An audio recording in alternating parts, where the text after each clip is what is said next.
doesn't it? Yeah.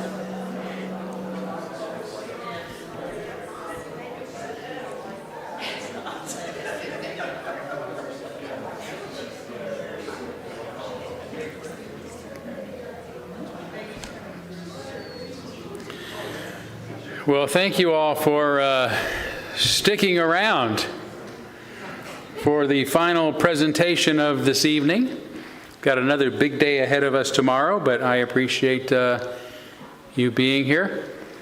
So we're going to be talking about a process for becoming better thinkers. And at the risk of creating a false duality between feelings and thinking, which if you think that they're opposites, I don't believe they are. I'll argue that they're not. But at the risk of doing so anyway, before we talk about reason, how does it feel to you to be amongst you-yous where it feels like what it's supposed to feel like to be among you-yous?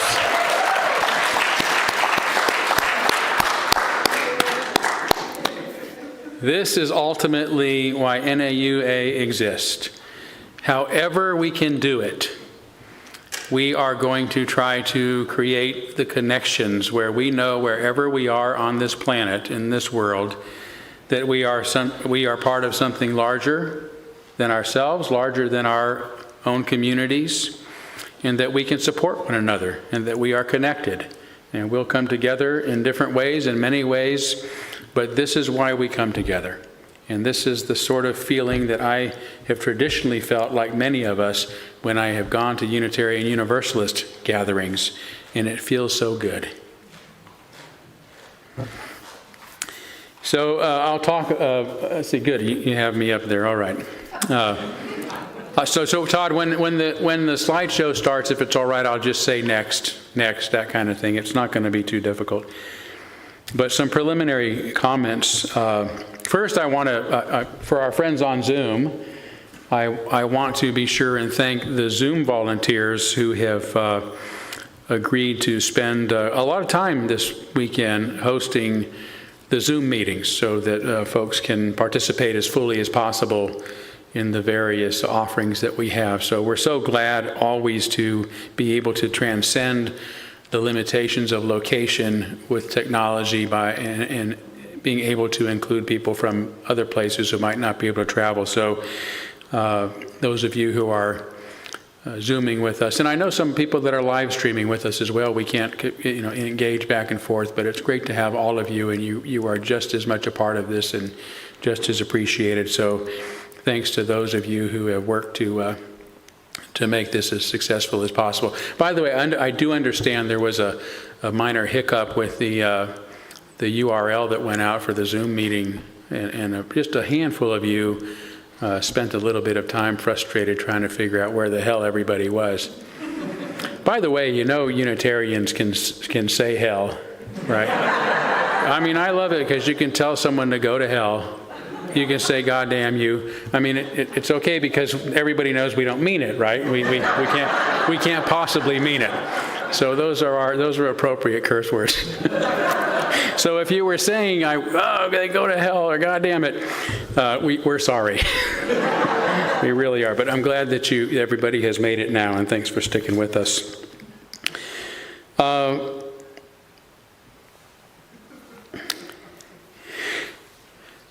So it's a funny thing, anytime reason throughout history has been promoted as an ideal, as a benefit, as something that should be uplifted as important, it has gotten immediate pushback from folks who talk about its limitations and the importance of emotions, which sometimes they use synonymously with the word spirituality or something of the like.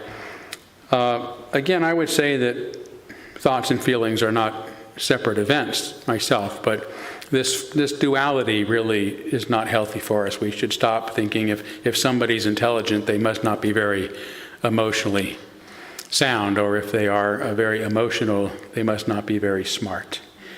What I would say is that resistance is really because what reason does is it causes us to check ourselves.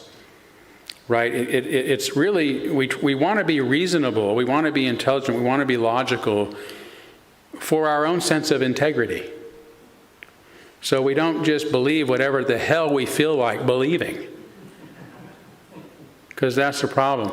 So what I would say to those who start to, think about reason and its shortfalls, of course it's got shortfalls. By the way, logic can't tell you what's true.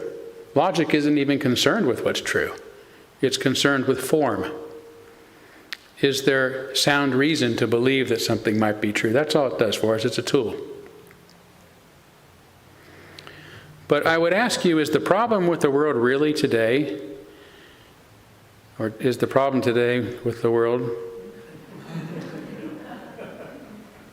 You know where I'm going with this. Is it that people are too rational? Is it that people are thinking too much? Are they that people are overthinking things? Is that the problem that we're facing? It's not, right? It's not. So the animosity that naturally emerges often towards somebody who says, let's talk about reason. Think about that. Of course, like anything, it's not perfect. Truth is an epistemological problem, not a logical problem. Logic doesn't make us certain. If we feel like we're certain of something because a deductive argument made it sound like it was logical, that doesn't mean it's true. We understand our limitations of understanding. Logic is a tool. So I want to do one little bit of bragging on myself before we go to the slideshow, because we've been doing this Kerdcera group now for I think 8 years. Actually, Dr. Schmidt and I worked on it initially to put together the format that we have, and it was shortly after Trump was elected. I'd been saying for years that if we could just teach kids critical thinking, how to think, at least as much as what to think, we would probably solve most of the world's problems in a generation, because we'd have a generation of people who question things, people who do the thing we ruin in kids when we tell them, don't question me, right? Don't ask me why. We create people who keep asking why. They never lose that childish instinct to wonder and to ask why. And after Donald Trump was elected, I said, I've got to do something. We've got to create some sort of system where people can become better thinkers. And that's what led to the Kerdcera Dojo. Now, we met just Tuesday. One of the fun things we do from time to time since ChatGPT, the advent of ChatGPT, is invite it into our work sometimes. And the last couple of times we met, we analyzed the two presidential debates between Harris and Trump, and then between the vice presidential candidates. And it's been fun because the part of the process is owning our biases. The first thing we do is own our biases. So, if you're in support of Harris versus Trump, say, for example, and you listen to these debates, you're going to walk away saying, well, wow, Harris really won that one. And she did. By certain standards, right? By certain measures or metrics, she did. If the metric was to help to make Donald Trump look small and petty and stupid, then she did a good job of baiting him and dragging him into that thing. But if the measure is logic, what was the logic of her presentation? Of course, those who were for her would say, well, yeah, she was certainly far more logical than Trump. But when you just sort of cut and paste those comments into ChatGPT and say, please evaluate what each said for its logical soundness and for the number of fallacies, you will find there was not much light between them. not much light between them. And we did the same thing with the two between Walls and Vance just this week. And again, all of us, of course, felt, and myself included, that Walls had really done a much better job when it came to being factual. Now, ChatGPT analyzed them, and again, they both committed very similar fallacies and had about the same quality of logic to their arguments. But one thing about, I thought that Walls had done a bit of a better job because he actually did offer some factual facts or sound reasons for some of his arguments. And one of the fallacies is what you call appeal to authority. The appeal to authority is where you say this is sound thinking because this authority told me that it's true. Now, sometimes authorities are okay if it's their field. I never like to go by authority because everything is theory, right? So why we always say get a second opinion from even a doctor, right? Everything is theory. So it's not a great strength for an argument to have an authority, but if you do, it needs to be somebody in the field, somebody that has some sort of connection. And ChatGPT says, well, this was an appeal to authority. When Walls referred to prime staff members, of his cabinet who had basically renounced him. And I immediately, when I saw it, I said, that's a strange, I don't think that's a fallacy. I'm going to have to ask it. After our dialogue, I'll ask why it's chosen that as a fallacy. It doesn't make sense to me because those were people who had firsthand knowledge of Trump's behavior, military advisors, chief of staff, that kind of thing. That's a pretty good argument when those folks are saying you're unfit because they had firsthand experience. Wouldn't be an appeal to an inaccurate authority, right? So I thought that was strange, and I said, must have a very rigid interpretation.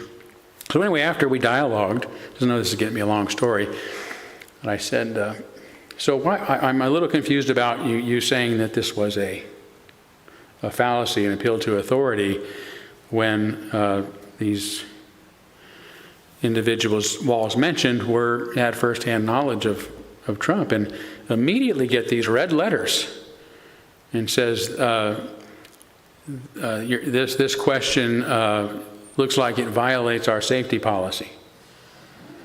It's like, wow, what did I say? And we all looked at it, we couldn't figure it out.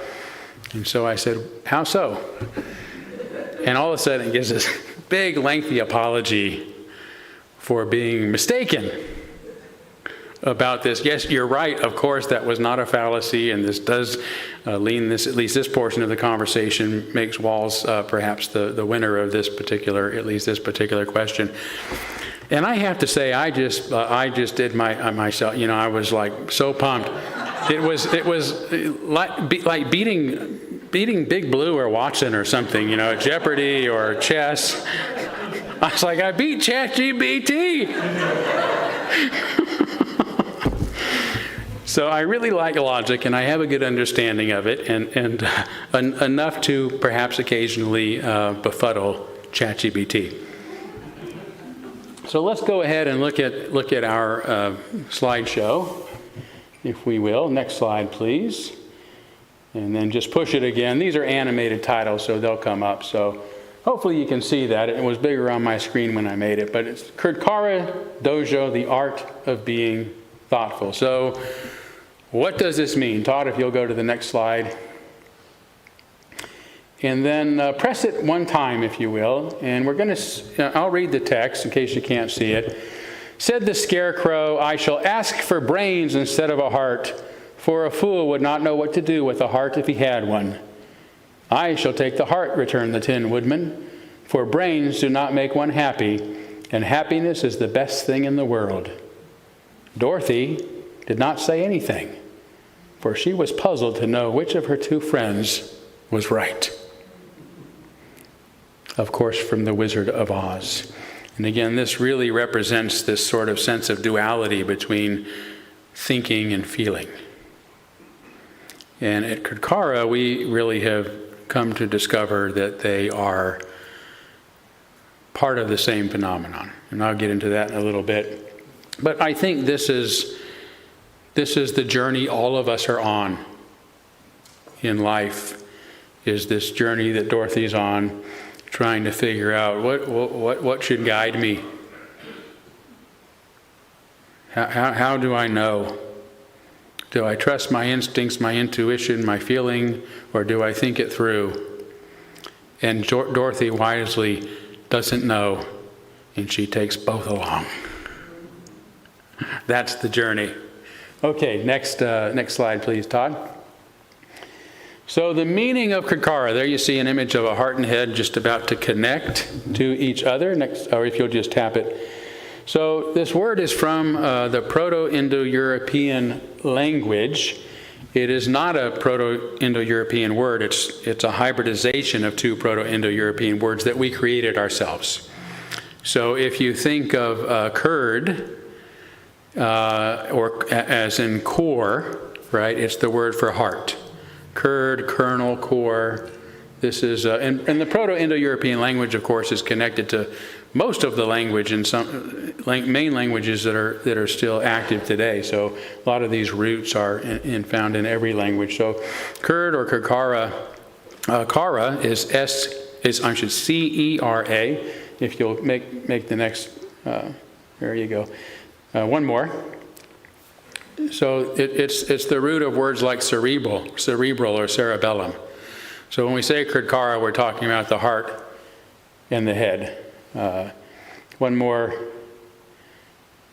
bump there. So yeah, Kerdcera equals heart and head. That's the meaning of the word. Now, if you want to remember how to say it, and people say Kerdcera, what is it? How do you say it again? I want everybody to open the palm of your hand. And now you know what cottage cheese looks like, right? I want you to imagine that you took just one little curd of cottage cheese and put it on the palm of your hand right now. Now push it in there. You got it all over your palm of your hand. You've got curd spread all over your hand. Okay? And now you're going out to get in your car. You forgot about this curd spread on your hand. You open the door, and now you've got cheese all over the handle of your car. And you go, there you go, Kerdcera. That's a way to remember it, okay? You won't forget now, Kerdcera.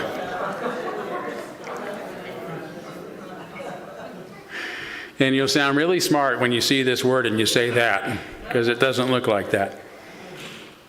Okay, so next slide, please. The meaning of dojo. Why do we call it a dojo? A Kerdcera dojo.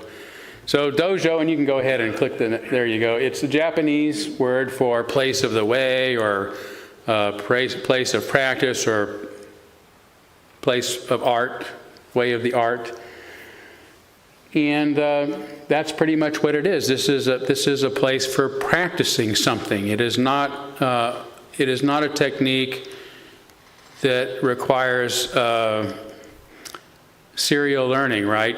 Or sequential learning, I should say, where you can't miss the first part of it, or you will not be able to move on. It's practicing the same thing over and over. Simple practice over and over. So it's a Kerdcera dojo, and if you'll click the next slide. So the word thoughtful is the perfect word. It's a perfect English hybridization of the word Kerdcera, because it also reflects heart and head, right? If we say somebody is thoughtful, we might say that they reason well, or we might say that they're very kind-hearted. So it's a great word for the practice that we do. So go ahead, Todd, please. So the Kerdcera dojo is the place where we practice the art of being thoughtful, which includes heart and head. So that's the background here, and if you'll go to the next slide. The art of being thoughtful, next tap please, is the practice of logic and emotional intelligence. That's really what we're looking at.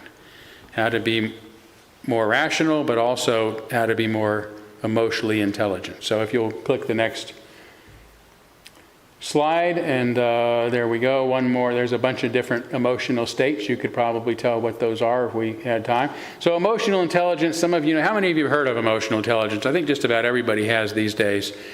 Really was made famous in 1994. I think it was first mentioned in like around 64, but it became popular because of the book on the subject by Daniel Goleman in 1994. So it's not been around that long, right? Next slide, please, or next click. Thank you.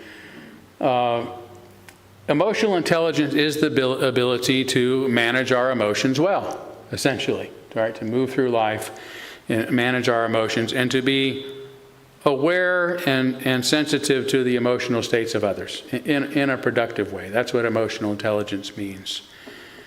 And there are really only it's a pretty simple idea. There's about 5 states. The key components are self-awareness, where you're in the midst of an emotion and you're aware that you're having that emotion. Okay.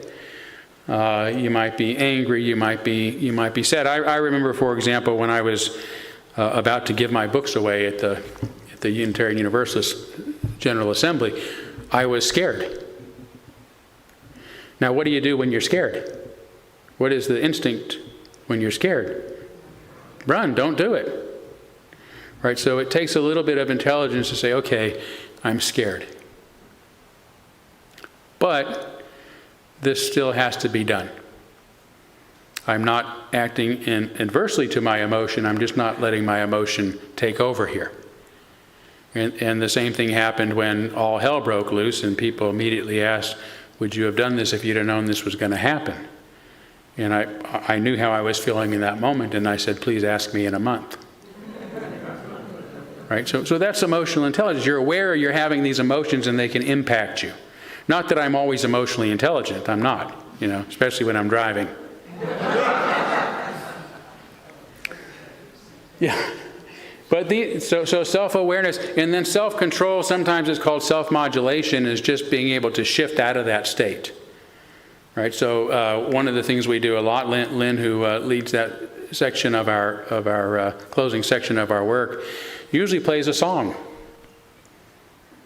Maybe gives us some insight from something she's read about emotions, but then plays a song, and the music can shift us, can shift our state.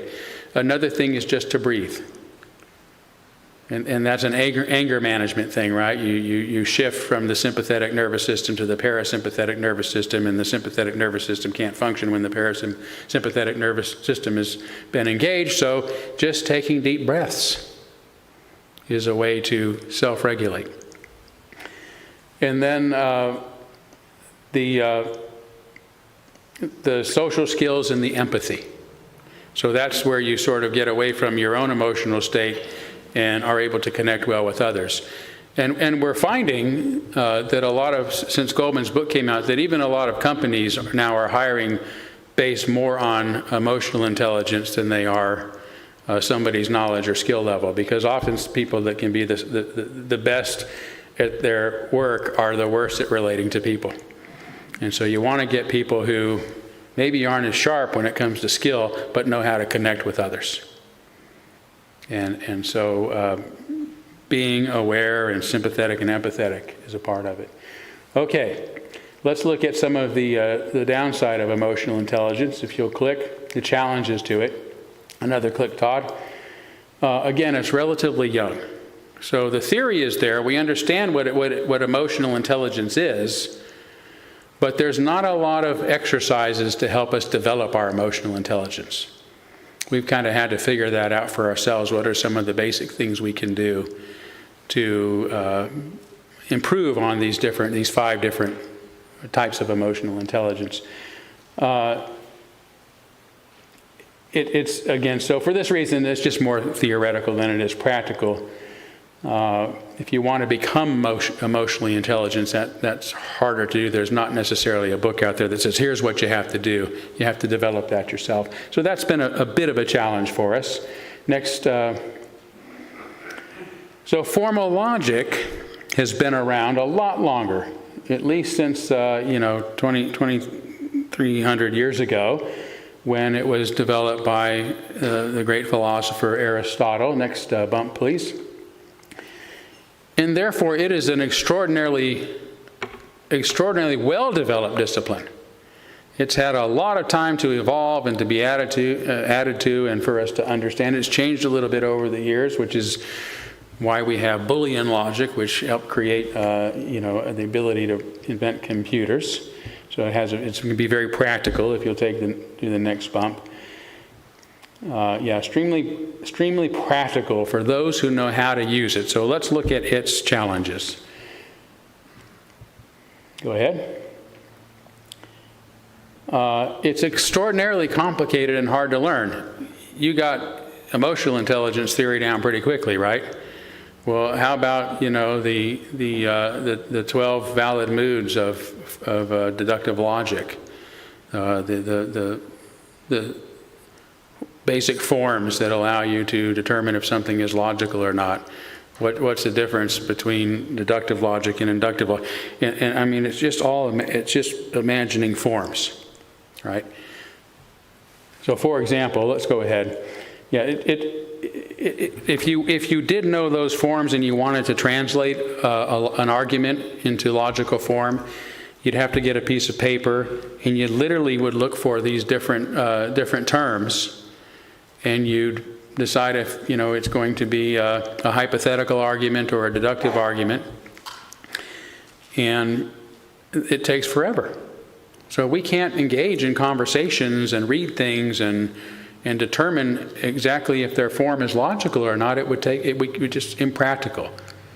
And yet I have constantly said if we could teach people logic, we'd be better. And I think, why do I say that? I don't even do this. Right? That's all I do. And I wouldn't do much of it at that. So it's not widely known in practice. It's not widely understood by many people, even if they have taken a logic course. So next slide, please. This, for example, these four different arguments: all men are mortal, Socrates was a man, therefore Socrates was mortal, AAA, all M is P, all M is S, all S is P. And unfortunately, it looks like the drawings that I had put in the Venn diagram didn't make it to the slide.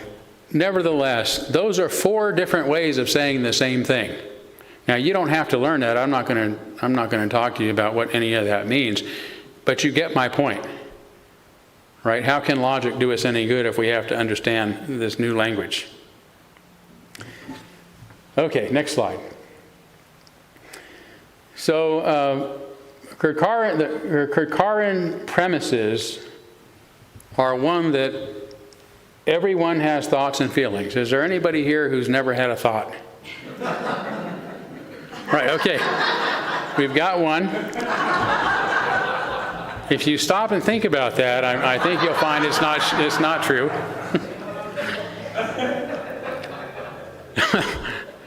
Has anybody ever here had an emotion, a feeling? Yes. We're thinkers and we're feelers, period.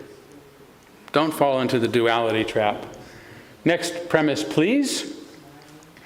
Thoughts and feelings are two expressions of the same experience. Now, the way I really came to believe this is true after 8 years is we often do check-ins. Well, we always do check-ins at the start of our group. How are you feeling? It's a part of the emotional awareness, right? To be able to, and there's really very few primary emotions, so you should be able to say, I'm feeling angry, I'm feeling sad, I'm feeling joy, I'm feeling surprise, I'm feeling afraid. But we can't get to that emotion unless we can tell a story.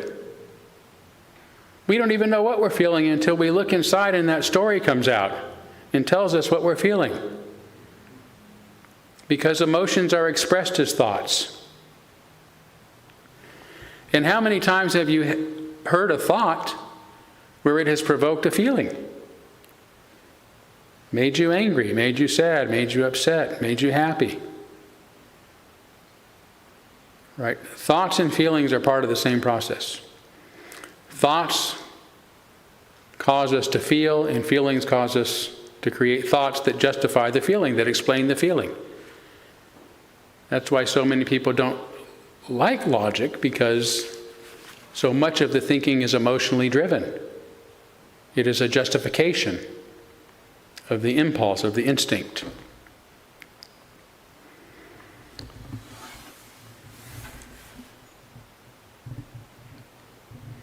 So the Kerdcera method, and this is the take home here, okay?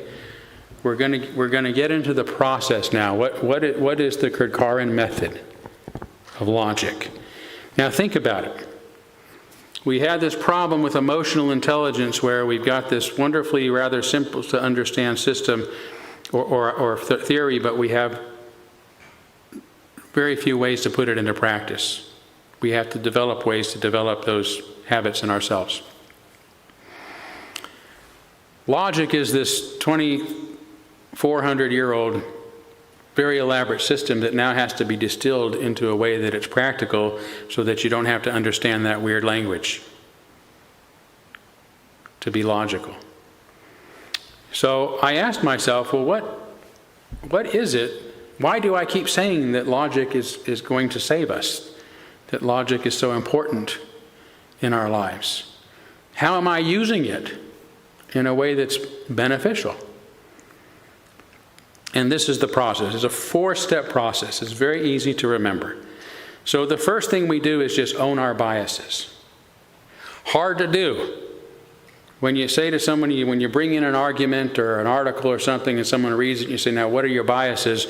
The first thing we want to do is tell you what's wrong with the argument or what's right with it. It's really hard to get to that raw spot where you can just say, I hate that idea. I couldn't disagree more. That's the heart and head, right? Or, oh, I love it. Couldn't agree more. That's enough. Because when we own our biases, then we're like the silent witness, right? We're stepping back for just a step back from where we're at with the argument, or with what we're being asked to believe. We're stepping back just a little bit and saying, I think I'm going to be prone to agreeing that this is true, whether it is or not. Or I think I'm going to want to believe that this is completely wrong, whether it is or not, because my biases have already decided what I want to believe. So that's the first thing. Become the silent witness of yourself by saying, what are my biases? What do I want to believe or disbelieve here? First question. The second question is, what's the what? What's the what? Now, if somebody presents an argument to you, and we are in what I call a noosphere, we are in a sea, an ocean of thoughts every day. We don't notice it most of the time. But in this ocean, there's constantly schools of thought going by. There's bright, brilliant thoughts. There's scary thoughts. There's angry thoughts that want to devour us in our environment. And we're constantly having an emotional response to those, going about our day in this noosphere, not even realizing that our emotions are being plucked like an out-of-control guitar or something. Right. So when we say what's the what, we're really stopping to ask ourselves, what is the point? What am I being asked to accept as true? Or you may get a whole lot of verbiage, but what is the point of that verbiage? What is the one thing or the main thing that it's supposedly supporting here? So in logic, you'd say, what's the conclusion? And the next question is similar. It's what's the why? To me, this is among the most important for the reasons I mentioned earlier, that we lose our whys when we're children, but we're naturally curious. The why, it would be, what are your reasons? What are your premises? And this is I think the greatest problem of our day. We don't ask why. Remember the old NPR bit they were doing a few years ago called This I Believe, where they were going around asking different people, this I believe, and then you'd have different people on the radio saying, I believe. And I was like, why do you believe that? I don't care what you believe. If I don't know why you believe it, it's just an opinion. And maybe an unsound opinion. You hear journalists say, they report on what somebody said. We're obsessed with what people say. Ooh, he said this. Ooh, he said that. Oh, she said this. She said that. Well, so what? Why did they say it? Right? You don't condemn somebody just because they said something that your biases prevent you from agreeing with. You ask why they say it. Why did they say it? We've got to get to that point. If there's no reasons, then it's unreasonable. You can't have a logical argument without premises. Now think about it. If more people would just do this, if most people just did step one, think about the world we would have if most people in the world were a part of a culture where you had been encouraged to step back and say, wait a minute, what do I feel about this? What do I think about it? What are my biases? It opens you immediately to the possibility that you might be wrong and you should listen. If we just ask this question, why? We've become twice the thinkers that we are right now. We're discouraged though, right? Even society, like a bad parent says, don't you ask me why. Because I said so. Right, we've got to keep asking why. And then finally, does the what follow from the why? Right? It's got to be a good question.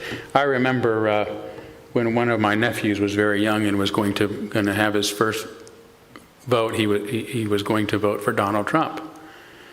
And you asked him why? Because he's funny. That's a reason. But it's not a sound argument, right? Shouldn't be president because they're funny. They should be president for other reasons, but not because they're funny. So that's an example of do the reasons actually support the conclusions? Does the what follow from the why?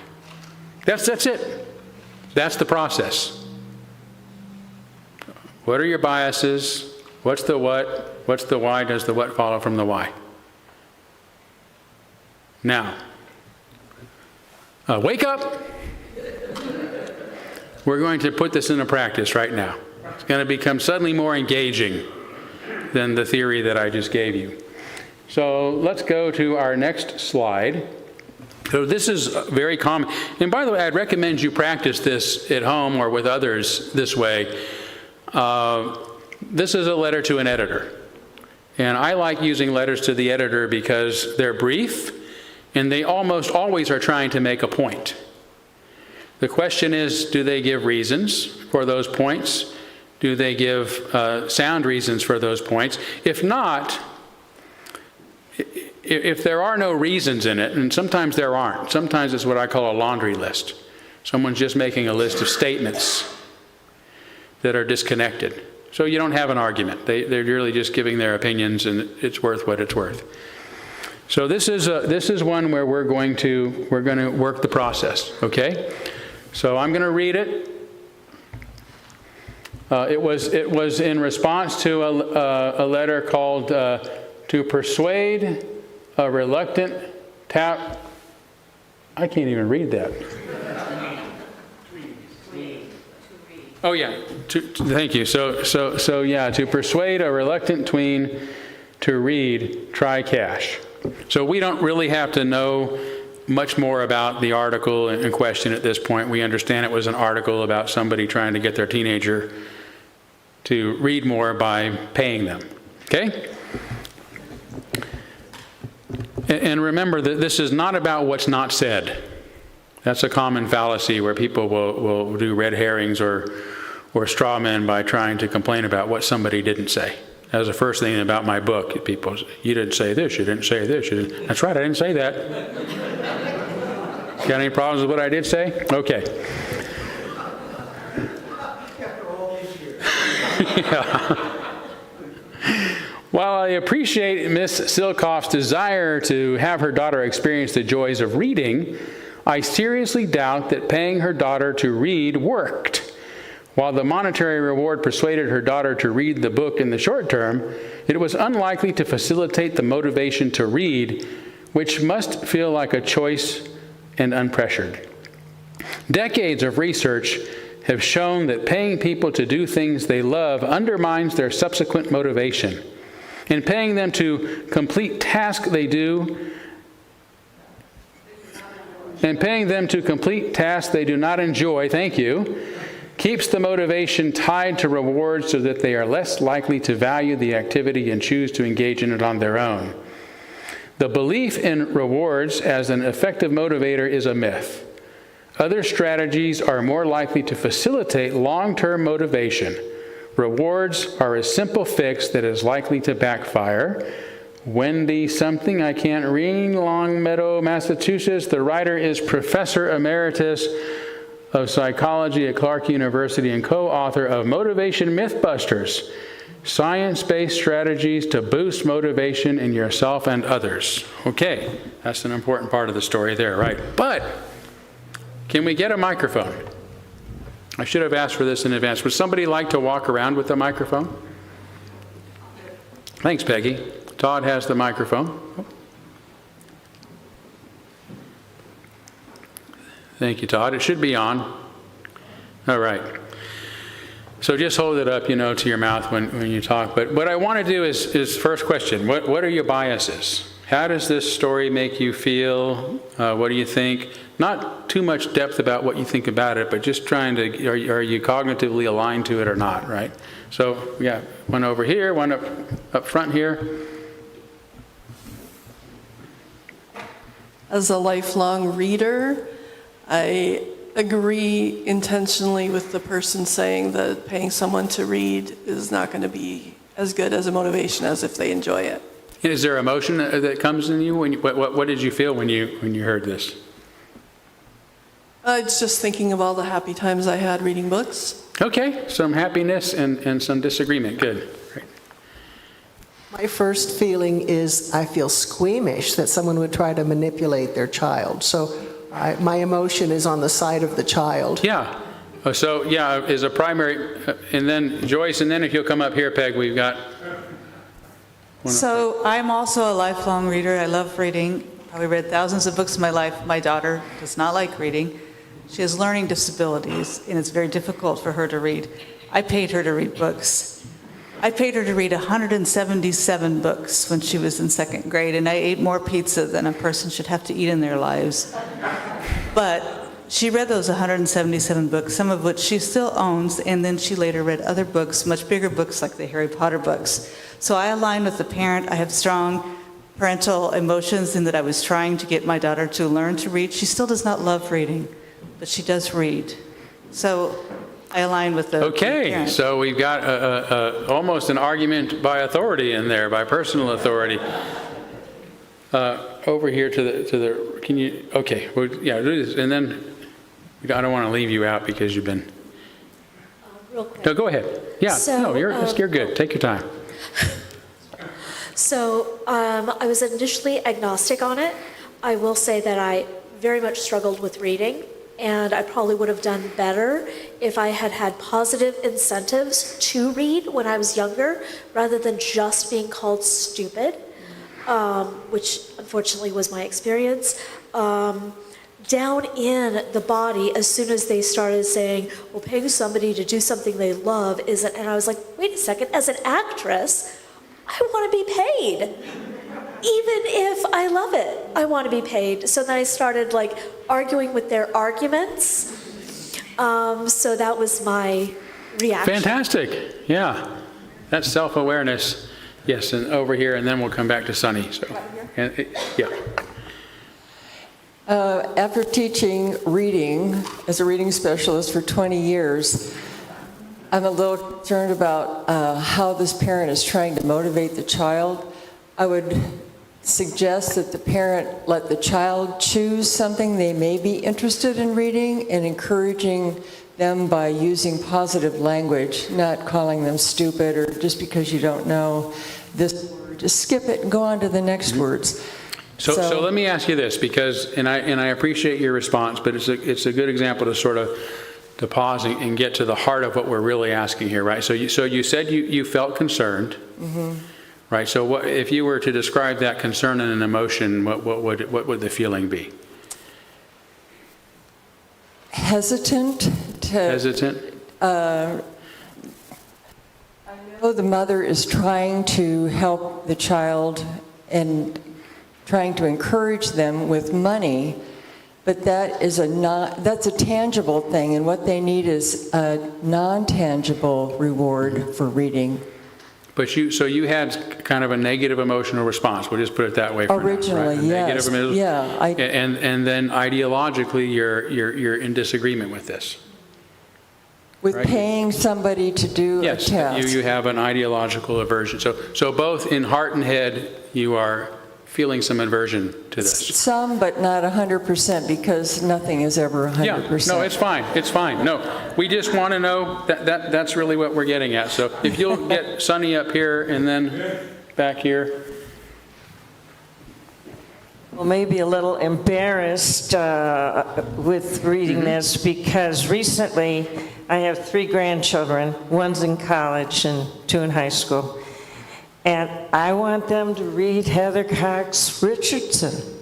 So I sent it to them, and I said, let me know if you read it, I'll pay you $1. I haven't gotten any money. I haven't gotten anybody. I don't know whether they're reading it, but they're certainly not telling me. But Yeah, inflation doesn't make that dollar worth much, Sonny. I think you have to. That could be the problem.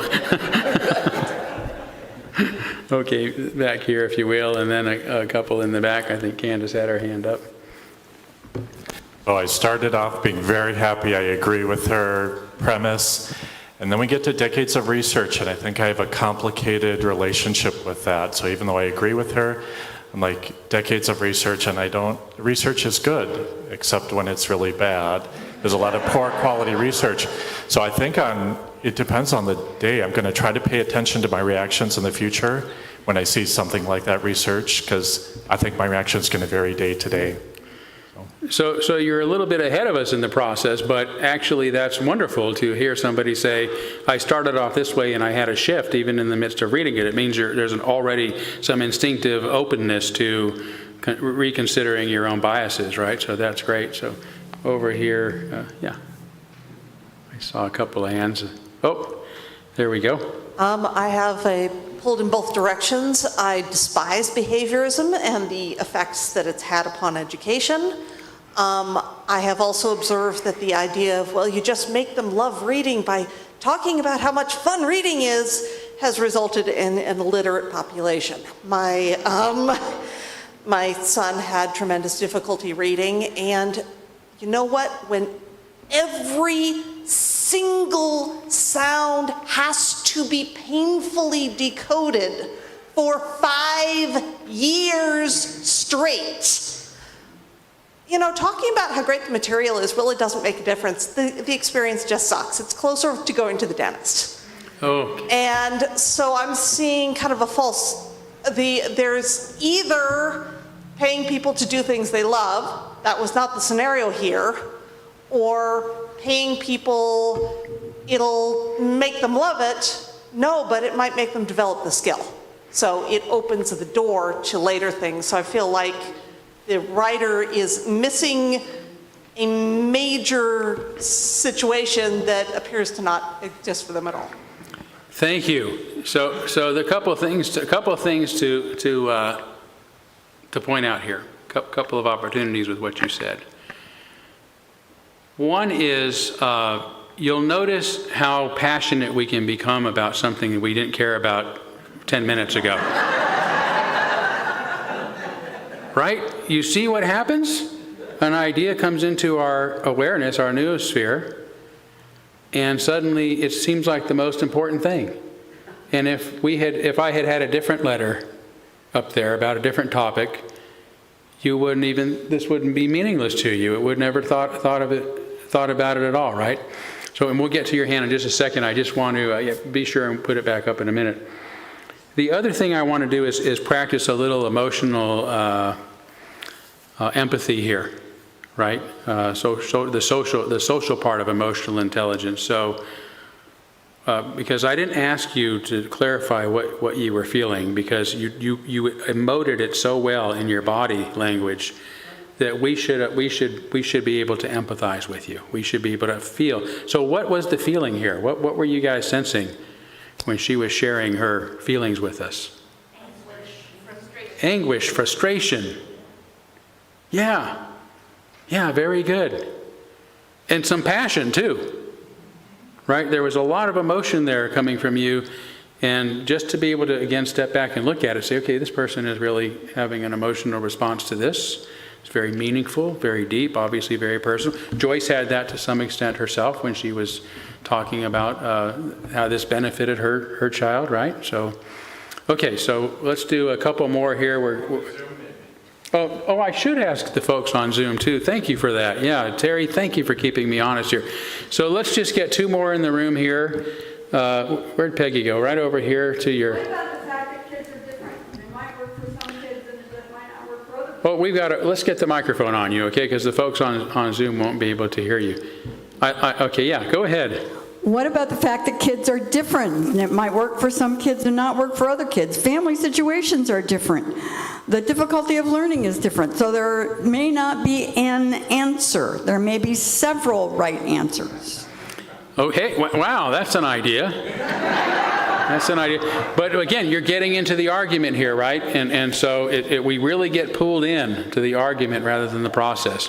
Let's get Dick, and then we're going to turn to, and with my apologies to our friends on Zoom, I'm here looking at the slide, guys, and I just completely overlooked you. I really do apologize. Yeah, well, to start with my bias, I'm sort of very, very sympathetic to the argument that, people should love reading and shouldn't depend on being paid for it. On the other hand, when I grew up, my folks gave me a weekly allowance, and the price for that weekly allowance is I had to wash the dishes and mow the lawn and things like that. And that actually built a kind of a discipline. And I still am good at doing those things, and I don't mind doing that. And then I think also about most of what we do in society that we call work is paid work. A lot of us would rather, if we had just free time, do something else. So being paid for something is actually does work in a certain. It doesn't always work, but it has a very practical role in society. So to me, the most important thing is to look at where does the pay part work well, and where does it not work well. Thank you. Yeah, I'm going to grab the microphone so that I can walk up to the TV and see who's got their hand up on Zoom. Thanks, Peg. Okay, and Sonny, I think Dick and Mona are staying with you. Yes. And he said he likes doing dishes and doing the yard work. Take advantage. Okay, looks like Matthew has his hand up first. So Matthew. Thanks. Two quick comments. One has to, thing I say is be careful what you incentivize, and when you set up a system of incentives. For instance, with my daughter, I didn't say it's important you get good grades. I said it's important that you learn what you need to learn to become a functional adult. And as far as with reading, my professional training is in behavioral optometry, which offers a way of helping the brain reprogram to make reading easier. We can always do things the hard way, but there are easier ways to do it. But it involves relearning how to organize things, and it's just a shame let me just cut in a little bit here, because you're again sort of jumping ahead, right? You're arguing the argument rather than owning your biases, right? So if just as short as you can, I know you're a brilliant guy, so I think you've already expressed. I know you've that, already expressed your biases, your ideological bias with this. But what about the emotion that it evoked in you? I do recognize that emotions get evoked. I just think it's hard to ask yourself the why when you're in an emotional state. Okay, all right. That I will yield back. Okay, thank you. Lorraine. Hi there. As I was reading through or listening to you read through the article or the letter, I was very neutral until the very end, and then I felt intense irritation and started arguing with the writer because her conclusion, or the conclusion, was that rewards don't work as motivators. And I'm thinking, well, you're talking about two different things. Rewards might not motivate emotions, but they certainly can motivate behavior. So I stopped listening and started paying attention to my own perception of this conflict, where how she shifted what she was talking about without realizing it.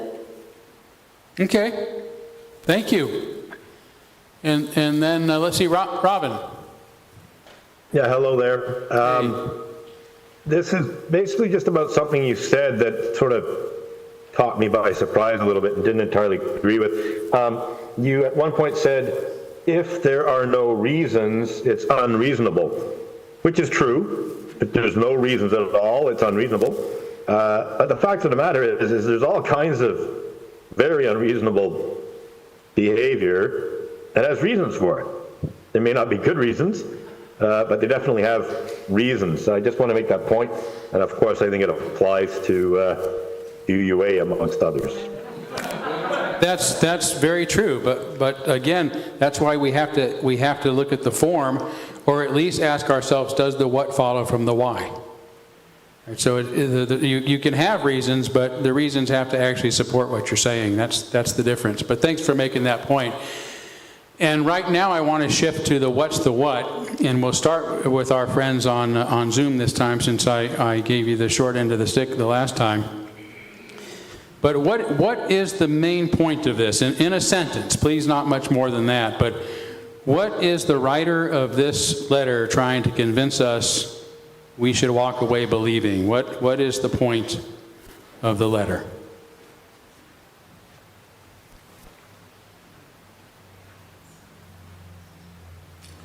I'll look for hands. I don't see any hands up. By the way, there are right and wrong answers. But it's okay. It's okay to get it wrong. So, Roy, go ahead, Roy. Yeah, I think that she's saying that if you're paid for learning, to try to get people to read, that they won't be interested in reading. It won't be effective. Yeah, that's it. We don't have to overthink it, right? She's basically saying you shouldn't pay kids to read. Should not, right. You shouldn't. Yeah. I mean, we could say it a lot of different ways, but that's the point. Right? This writer disagrees with the op-ed she read and says, I disagree. We should not pay kids to read. Why? This is harder. Okay. And yeah, thanks for putting it back up there. Okay, go ahead, Gail. So I'm kind of thinking that it's not what you do, it is how you do it. So you might have a chore, maybe it's reading, maybe it's cleaning, maybe it's something that everyone does, and you might think, oh, that's difficult, that's boring, that's stressful, but how do you approach that? And of course, it's easier for adults to do that. Sometimes children, they don't understand, they just get frustrated. But adults, we all have to do chores, things that we don't like. So it's not what we do, it's how we do it. So if we approach it in a different way, then maybe we could find joy in it, or even a spiritual connection to it. Sort of the being closer to nature if you're gardening, or even cleaning your house. So I'm not sure. That's how I'm kind of looking at this. It's not what, it's how. Okay, all right, that's a counter argument for sure, and perhaps a good one. What I'm looking for right now is what are the reasons that this author, whether we agree with the author or the letter or not, what are the reasons that the author is suggesting we should share her conclusion? Yes. Okay. Let me turn the microphone back. Let's see. We've got Joe. Let me get to Joe online, and then we'll move the microphone around through here. So, Joe, go ahead. I believe she had two similar reasons. One, decades of research show this, and two, I'm a professor in this area and I know this stuff. Wow. That's pretty good. Those are two reasons, okay? There you go. So let's see, you had your hand up here, yeah? I was going to say that the person here has the opinion that you just shouldn't pay anybody to do anything because they should want to do it, and that's the end of it. So say I. Okay, so people should our motive should do things they want to do, and there's research suggesting that this isn't a true motivator, and I'm an expert in the field, so I should know something, okay? Can I say one, Todd? It's me, Lynn. Oh, Lynn. Oh, okay. Wow, you've turned into a ventriloquist. I've been watching you. That's pretty good, Lynn. Keep it up. Keep it up. She said it would backfire. It will backfire. It will backfire is the reason. Okay. Research shows. Okay, I think we had one. Oh, did I see a hand over here? Oh, yes. Okay. Marga? I'm reminded of Thich Nhat Hanh saying, chop wood, carry water. What that means to me is that everything that we do has value. If we attach a monetary value to something, it separates it from life, and life should be appreciated in full. That's what we want to transcend to in the end. Very good. And I will say this is something that happens in Kerdcera all the time, right? Where we keep arguing the argument, right? And giving our opinion because we get passionate about it. I mean, this is one of the most important lessons of this work is just how engrossed we become with the unexpected thoughts that enter our awareness. And this is happening to us all day. There's never a time where you're alone without thoughts. You either have your own thoughts, you're listening to thoughts, you're reading thoughts, you're hearing thoughts. Unless you're asleep, maybe you're dreaming thoughts part of that time, but sleep's about the only time you get away. And think about, the emotional stuff that came up just around this thing that wasn't important to you before I started. It's a really, and this is what's happening with most thoughts. So yes, go over here to lead, please. Hello. I had a trained thought on this, and from my perspective, it's like two schools of thought. So on one side, you have the rich who tell their kids you'll get paid in proportion to the amount of books you've read, and on the other, you have kind of the Star Trek, what would you do if money didn't exist? How would you improve yourself? So I think it's somewhere in there. Okay. So again, here we you see we're arguing the argument, which is fine. This feels really important right now. You're going to completely forget about it later tonight, I promise you. But it's really hard to engage the questions, right? The process. What are my biases? We want to jump right into the argument. What's the what? We want to jump right into the argument. What's the why? I want to jump. And then finally, we're going to get there right now. The does the what follow from the why. So let's evaluate this real quickly. Okay, we've come up with some pretty good premises. Thank you guys for pointing some of those out. The what in short, and we could phrase this a lot of different ways. You don't have to find a specific sentence in the letter, but just you should not, the argument here is you should not pay children to learn to read. That kind of motivation will backfire. Not effective, will backfire. Why? Because there's research showing it, and because I'm an expert in this field and I know something about it. Was there another why? I think it seemed like there was another good reason in there too. Maybe not. Nevertheless, so with logic, if the premises are true and the premises lead to the conclusion, it is a valid argument. If the premises, if the premises are not true, or might be true, we don't know if they're true, it's a valid argument.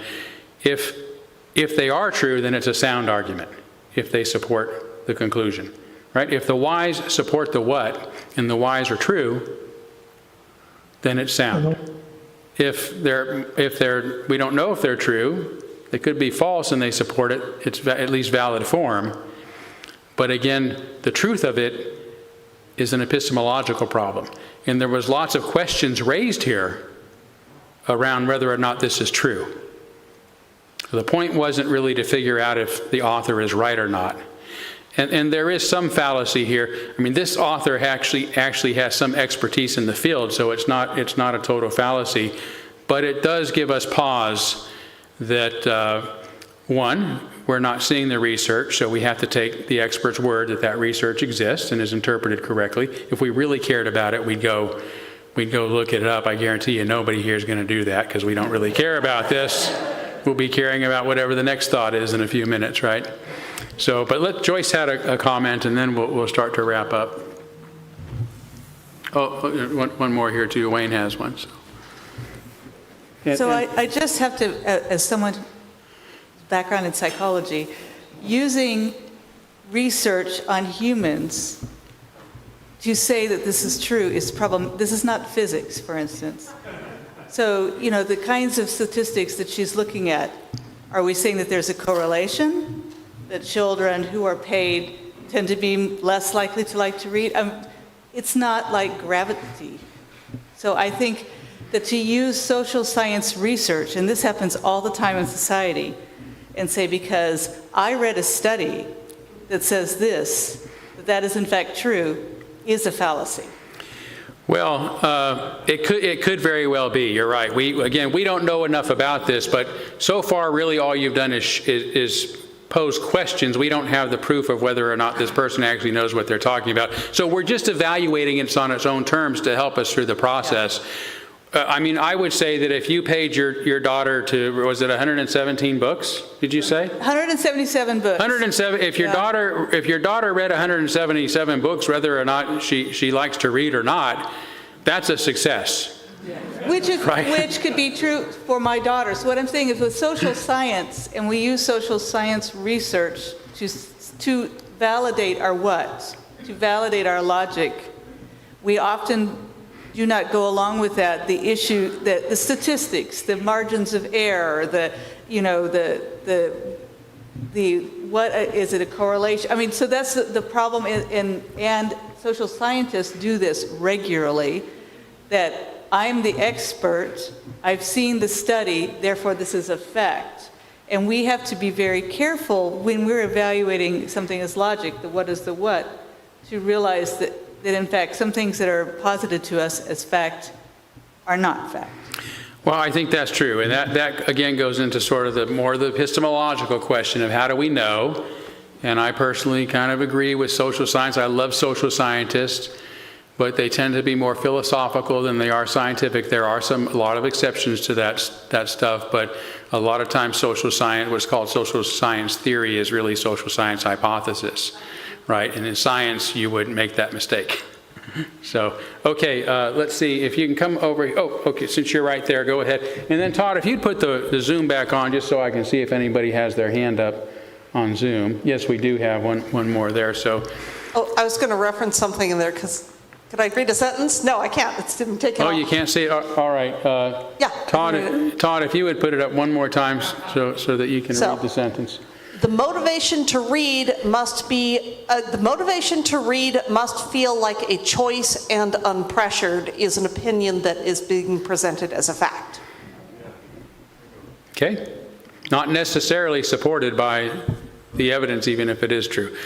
Okay, so if you'll go to Wayne here, and then we're going to get one more on Zoom, and then I think we'll start to wrap it up, okay? Oh, yeah. Maybe two more in the room here, but go ahead. Go ahead, Wayne. So a key issue there is that she's jumping from reading to motivating people with money. So we could say, I guess everybody should be paid exactly the same salary because there's no motivation in money. So I think it's a big jump. It is. Again, I think we could argue. So let me go to. Is Lincoln? Are you waiting for us? I see your name up there. No, but Robin Edgar has his hand up, and there's nothing shown on the Zoom right now. Just so you know. Oh, okay. I don't know if Todd can figure what's going on with the Zoom. That maybe we're not on Zoom right now, Todd, or we have to be to hear the sound. You're on Zoom. Can you hear me? Yes. Yes. Go ahead. One thing that struck me, and it's actually following up on just the last comment, I actually have to disagree quite strongly with one of the things that was said in the letter, is that it was stated that paying someone to do what they like decreases the motivation later. And I strongly disagree, and I actually speak from personal experience. I very much enjoyed photography in my late teens and early 20s, and to the point where I decided to become a professional photographer. And it certainly didn't decrease my motivation to be paid, and paid quite well. So, yeah, I just have to disagree on that point. I think, in a certain way, in some cases, it might lead to losing a bit of motivation, but generally speaking, if it's something that you enjoy doing, you really enjoy doing, and someone's prepared to pay you for it, I don't think that decreases your motivation at all. Okay, so what we have is another argument, right? That we've heard what's the what, that it doesn't necessarily decrease your motivation at all. I know from personal experience because I was paid to do something I loved to doing, and it didn't decrease my motivation. So there was a reason there, right? But again, we've sort of gotten into it. So I think we'll just kind of back off here. That's a part of emotional intelligence too, is recognizing, we don't have to actually figure out what's true and what isn't, especially on this issue, because it's not that important. And somebody said different people are going to act, different kids are going to react different ways, right? So we're not all one being anyway. But we don't have to solve this. The real lesson here, I think, was that dynamic that you experienced, where it was very hard to keep up with this. This is just 4 questions, right? I'm not asking you to distill an argument and break it down to its basic premises and give it the correct mood and letters so that you can look at it so objectively you can't miss whether or not it's proper form. We're not going through that long, lengthy, impossible process. We're just asking 4 questions. What are my biases? What's the point? What's the what? Are there any sound reasons? What's the why? And do those reasons support in any way the argument? And this argument was supported to some degree by the premises. Doesn't mean it's true, doesn't mean it's right, doesn't mean it's the final answer. But the point for us is that if we just go through this process, train ourselves to go through this process just a little bit, rather than jumping right in, we hear it and we have the emotional reaction. And this is the problem with the world right now, right? We hate each other because we hear things that people say that we disagree with. That's what's going on right now. And it's almost like a right. Well, they said this. You said this. Yeah, I did. So what? It's America. Or Canada. Hey, yeah. Todd, we have another person. Catherine had her hand up. Okay, well, let's go to Catherine, and then I'm going to wrap it up for tonight. Go ahead, Catherine. Thank you. Okay, I just wanted to say that I think everybody was taking this to extremes, because in reality, this was a letter to the editor, just casting doubt on the conclusions of the person that wrote the original letter, which was that she needed to get her daughter to like reading. And she thought that one of the ways to do that would be to pay her to read. We have no idea whether it worked or not, but considering that the author of the letter, in response to that, was just casting doubt on the conclusion. And also, with respect to the qualifications, most letters to the editor, you have to put in what you do and what your experience was with respect to that. That's not necessarily a statement of why you should believe her. It's just a statement of qualifications. Well, true, but in this case, the qualifications. Yeah, no, but in this case, the qualifications actually added to the weight of her argument. So. And you get that frequently in letters to the editor, where somebody says, "I'm speaking from a place of expertise." Yeah. But my guess is that because this particular writer, this is a guess, obviously has a passion for this issue, right? This is somebody who studies motivation, read this article, probably had an emotional tirade. He said, "I'm writing a letter right now, and I'm gonna set the record straight." So this is what happens, right? We get these ideas that come into it. We're constantly bombarded, and becoming emotionally intelligent by being aware of ourselves enough to determine, am I going to back away from this, or am I going to just dislike somebody because they said something I disagree with? That's ultimately what this is about, having integrity with ourselves and being able to live in a world as more tolerant people. And I think this process has worked really well. It's a distillation of a very ancient practice that makes logic accessible to all of us. So I appreciate that. Todd, did I have another slide? I can't remember. I think it was just a blank. It reminds me of something, though. The blank. Is that the blank? Okay. Okay, so here's what I want to do, because obviously a lot of you are emotionally upset. My empathy tells me that you need some work. You need some work tonight. So, actually, no, you're pretty happy bunch, and I think a lot of you got the point. But what's that? Wine might work, yes. But I have another technique that's a pretty good one. It's one you can do any place. And again, as I say, Lynn often plays a special piece of music toward the end of a group, which really can help shift your consciousness too.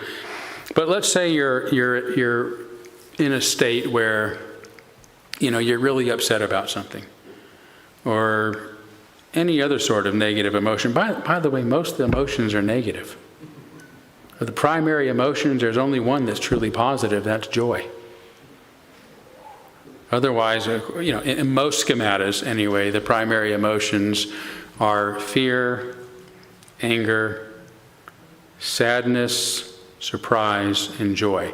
Surprise can be both, right? You can be shocked, or you can be, joyfully surprised. But so there's a lot of negative emotions. In negativity, probably we evolved negative emotions because they're more likely to make us averse to things that are hazardous to our health.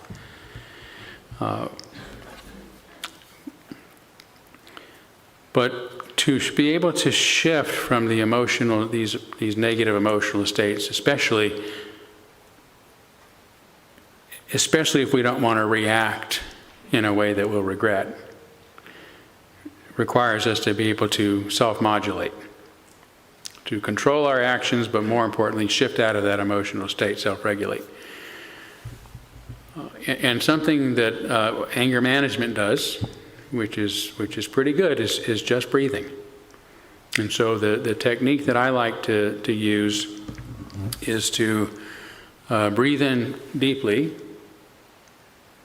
and say to yourself, release, and exhale to the count of 5 backwards. So 5, 4, 3, 2, 1. Inhale, hold it for a second, release, 5, 4, 3, 2, 1. Inhale,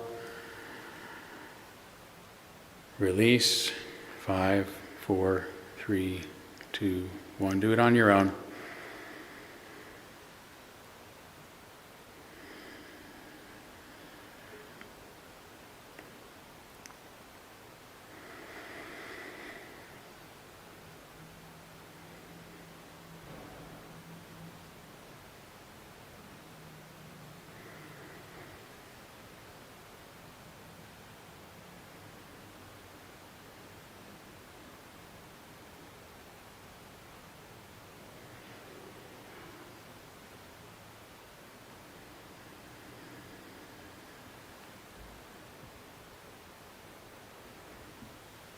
And that is the Kerdcera way. Thank you.